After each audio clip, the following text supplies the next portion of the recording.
په اسلام آباد کې د افغان سفیر نجیب الله علي خیل د لور تښتونې او ربړونې پیښې په کور دننه او نړیواله کچه پراخ غبرګونونه راپارولي دي.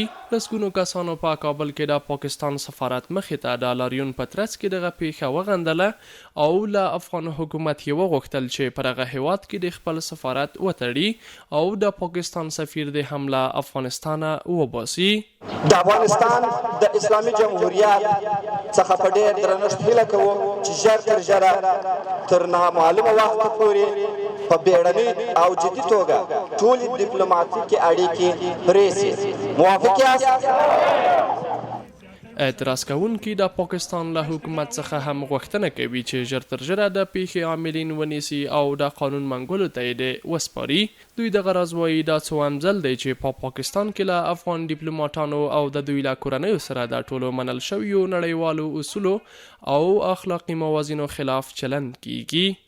متاسفانه این چندمین بار است که پاکستانی ها یا دیپلمات‌های ارشد ما را اختطاف میکنن یا حتی به حریم سفارت افغانستان در گذشته تعرض کرده بودن. به تازگی هم خب دختر سفیر افغانستان را اختطاف کرد.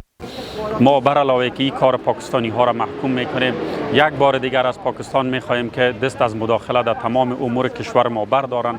دوی دغه راز پر نړیوالې ټولنې هم غږ وکړ چې په افغانستان کې د پاکستان د روانو ښکاره مداخلو مخه ونیسي او پر دغه هیواد د سیمه ییز او نړیوال تروریزم د ملاتړ له کبله سخت بندیزونه ولګول شي. نړۍ اوس د پاکستان په اړه باید قاطع واضح دریځ ولري.